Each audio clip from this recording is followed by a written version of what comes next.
Am I the a-hole for not wanting to share my inheritance with my cousins? My father's brother John got divorced some years ago because his relationship with his wife Kate became toxic.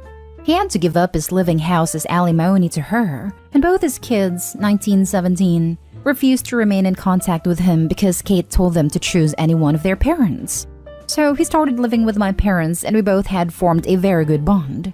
A few weeks ago, he died due to heart attack. When we met with his lawyer, Larry, we got to know that he had hidden a lot of his financial stuff from his ex-wife. He told us that divorce as well as alimony was mutually decided between John and his ex-wife, so he didn't have to disclose his properties in court. We got to know that he miraculously acquired 3 houses after his divorce, out of which he passed 2 to me and 1 to my sister. He listed my dad as beneficiary on his insurance and passed 2 bank accounts to his sons and 1 account to Kate. Larry also told me that I inherited some stocks. He asked me would I like to share those stocks to my cousin, to which I refused. Now I am being confronted by Kate that John defrauded her and their sons, and she's telling me that she will sue him. Larry told her that he will then file a counter case for defamation against her and listed that she has no claims to support her statements and wished her best of luck for suing a dead person. My parents are feeling guilty for my cousins, and they want to split our inheritance with them. Which I don't want to because this money will make our future secure. And I know how much John was upset with his sons. If he wanted them to get anything, he would have listed it in his will. So am I the a-hole? Now for the top comments. Not the a-hole. Don't go against your dead uncle's wishes. Obviously he felt strongly about his own kids disowning him. And now they're just concerned that they were left out of his fortunes after he's gone. Your cousins sound like crappy people. Yep, they chose badly in the money stakes. And don't give them a single thing, even an apology. A lawyer can use that against you and help invalidate the will. It unravels fast when it all gets going. Hold tight and keep your mouth and wallet shut. Actually, according to OP, his uncle left each of his sons and ex-wife 1 of his bank accounts apiece. Since the divorce was final before his death, and a property settlement had been approved by the court and executed, his ex would apparently not have a legal leg to stand on. OP, you're not a a-hole. Keep what you inherited with a clear conscience. If your parents want to give a portion of their inheritance to your cousins, nothing is stopping them from doing so. Not a a-hole. Your uncle provided for his sons and his ex-wife in his will. He also made a conscious decision to provide for you and other members of your family. That was your uncle's choice. It is his right to decide how his estate is divided. You're not obligated to share your portion with anyone just because they're upset that they didn't get everything. Not to mention, if how Opie described the divorce is accurate, the aunt doesn't have a leg to stand on. She agreed on what she got in alimony and child support, and didn't require all assets being shown in the courts. Not the a-hole. He wanted you to have them and not his sons. You don't have to share anything with those who cut him off for really no reason at all. They did get bank accounts, so they did get something. Follow what your uncle wanted. Next story is titled, Am I the a-hole for making my husband kick his sister out of our house? I, 28 female, have been married to my husband, 30 male, for 3 years, together for almost 5. He is in the military and travels often, so I stay alone at home. When I was a kid, I was really into stuffed animals, and when my nieces were born, I gave them almost all of them, except for the 3 that were special to me. One was given to me by my dad when I turned 2. The second one was given by one of my dad's friends on my 7th birthday, and it's named after him, Johnny. Sadly passed away in a car accident, so I always kept that one to remember him. The third one was given to me by my dad after he had a car accident. He brought it on his way back, and everywhere I moved, I brought them with me. Never paid attention to what people said. 2 months ago, my sister-in-law, 20 female, asked if she could stay with us since she lost her job and was struggling to pay rent, plus college, etc. My husband asked me if I would be okay with it since he would be deployed soon and I would be the one staying with her. I agreed since we never really had an issue before. My husband left a month ago and everything was going okay with his sister. She goes to class online, she would keep her room clean, we would buy groceries, and sometimes she would help. The only issue that we had was that she couldn't bring people over if she was alone at our house. One time, she brought her boyfriend, and we just told her that in that case she needed to let us know since we don't really know him. The issue now, Last week, my husband got back from his deployment since it was just a course or something like that. We planned to go out for the weekend to spend time alone. And when we got back, I found Johnny the trash can with one of his arms cut off. I started asking what happened. I went to check and the elephant was missing too. I asked sister-in-law since she was the one there. And she told me her boyfriend brought his little sister around, and she was playing with him and she ripped his arm. And since it was old, she threw it in the trash. And she took the pink elephant since she really liked it. I started crying and told her she had no right to throw it away. And my husband got involved and told her she broke every single rule and disrespected us at our house, that she needed to tell his boyfriend to bring that elephant back right now and start packing her things to leave. She got mad and started arguing with my husband and called me a baby for crying over stuffed animals. She called her boyfriend and brought it back, and my husband said he would take Johnny to get fixed too. Now his parents are calling us and saying we are a bunch of babies reacting that way over two stuffed animals like we were kids. That how dare he kicked his own sister out like that. He told them he was not arguing with them and to pay for a place for her since we aren't free hotel. Everyone in his family is mad at us and blaming me, saying I manipulated my husband and put him against his own family. I don't think we did anything wrong, but all the messages are getting to me now. Am I the a-hole for the way I reacted? Not the a-hole. Not only did she violate the rules you guys set out, she let someone else's child play with your precious keepsakes and break one. Instead of trying to fix her mistake, she simply threw it away. The audacity. Good for your husband for sticking up for you and holding his ground. Sounds like a keeper. She also gave one away. I would ask each and every one of those family members what they would do if someone stole their mementos of loved ones. Yes, the title made it sound like she forced her husband to do it when he was completely on her page.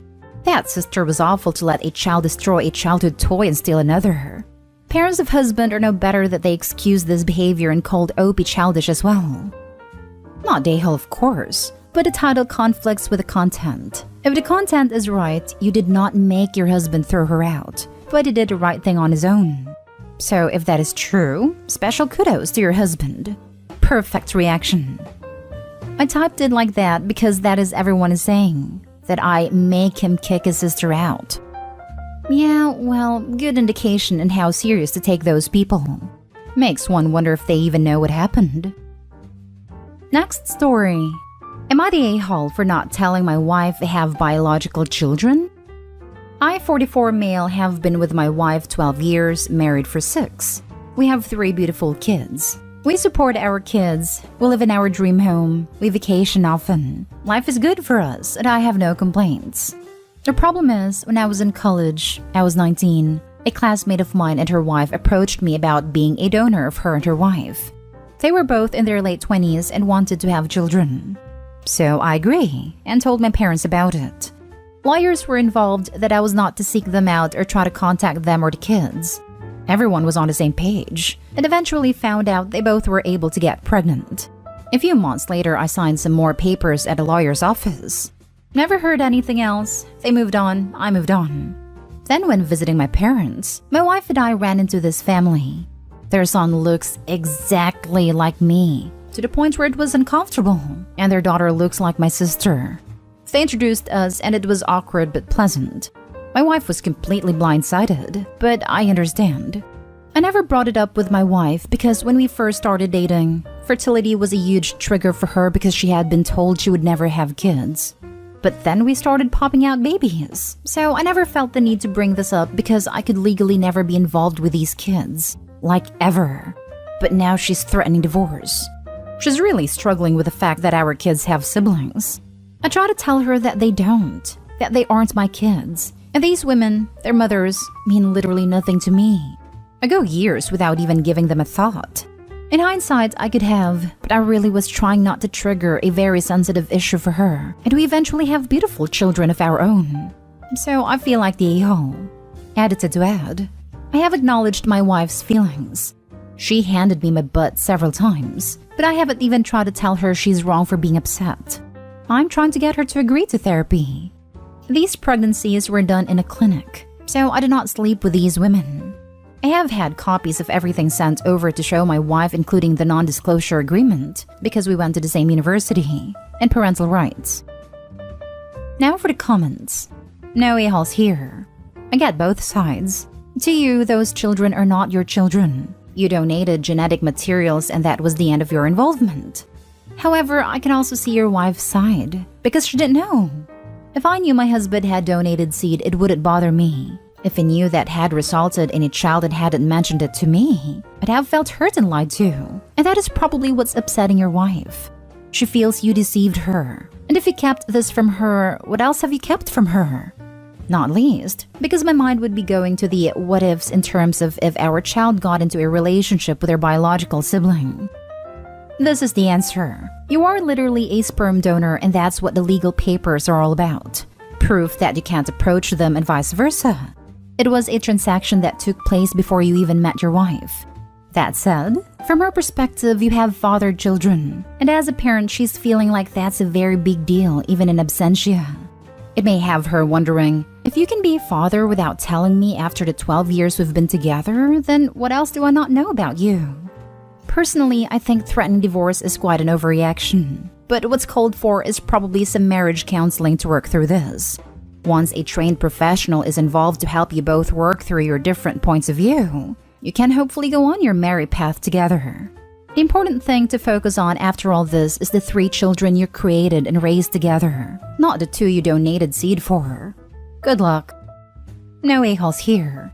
I get why she's mad, and I absolutely get why you didn't say anything. Do you think marriage counseling will help? She's reluctant to try therapy. I keep bringing it up, but she's so angry.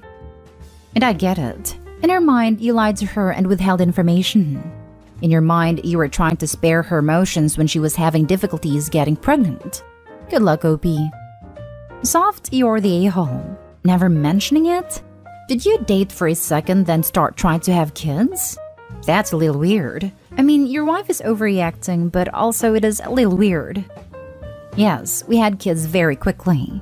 Before we got married, her decision to wait to get married is because of school. Still, it's something that absolutely should have been brought up.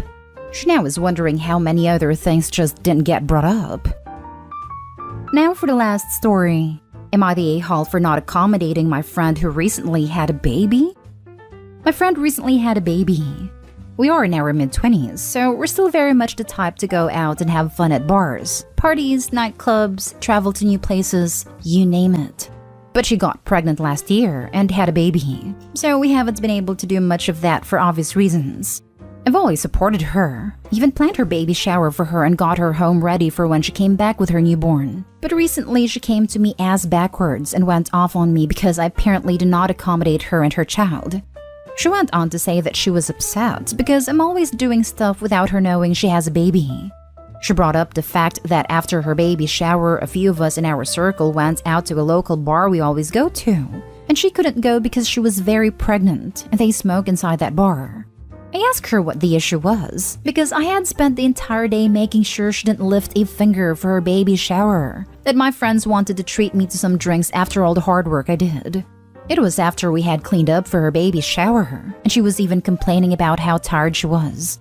She then said that I always want to go out to places that aren't child-friendly, and that wasn't fair to her because she deserves to hang out with her friends too. But she actually does hang out with us all the time. Every few weeks, our friend group does a barbecue where she can bring the baby around us and hang out with us. We even visit her on separate occasions just to spend time with her or invite her out to lunch. Then a few weeks ago, we all went to an adults-only casino cruise, and she was super upset that she couldn't go and kept asking why we couldn't go to a place like Family Resort, where she could bring her kid. We are all heavy drinkers when we party. When we want to party, we freaking party. And that's no place to bring a 6-month-old baby no matter where we do end up going. We just want to have fun, and don't worry that little Billy has to have a diaper change and the music is too loud or vulgar. She got very upset that a few of us went to a new bar they opened up in our downtown district after work, and she couldn't make it because of the baby. We did invite her in case she could spare a few hours, but that didn't happen. She even said that we were purposefully excluding her. To that I simply replied, I'm sorry you're feeling that way, but we're a bunch of single 20-something-year-old people working 10 hours a day 40 to 70 hours a week. I'd wanted to have a drink or two. We didn't choose to have a kid with you, therefore we don't have to always worry about accommodating you. You had a baby. Life changed for you. I have no issue making more time for you, but I'm not going to stop going to some of my favorite places with some of my favorite people whenever I want to and can, because you have other responsibilities now. She got very, very angry and hung up on me. So I want to know, am I the a-hole for not always accommodating with my friend? Not the a-hole. She had a kid. And having kids comes with adult responsibilities and giving up the party life in this stage of her child's life. You said you all have been accommodating and do invite her to child-friendly things, which is a compromise. It's not fair or reasonable for you all to drop your fun time plans because she became a parent. Thank you. We've told her this, and she doesn't want to hear it. No sense in trying to change her mind, you know. Sounds like she's just jealous and upset that she's missing out, and unfortunately that's the path she's chosen. I'd give her space to cool down and have motherhood set in for her. Who knows? It might change her for the better. Wow. If she wants to go that badly, she can get a freaking sitter. I'm a mom to a 3-year-old, and I would never behave like this. Being a mom means you can't go to absolutely everything. It also means that you can't force your friends to stop having fun because you had a kid. That's ridiculous. Not stay home. That's what we tell her. And she has gotten one a few times, but her issue is she doesn't want to miss anything. I don't even have a kid, and I even can't make it to everything my friends do. We all can't. We are adults working crazy hours. Your friend has the fear of missing out and is struggling with the fact that life for her has changed. You're not a-hole. And she'll have to accept that not every plan/event/venue will be family-friendly. And that may mean she can't attend. It won't be forever. Moms can go out and have fun too. But you're under no obligation to make your lives PG because she had a baby.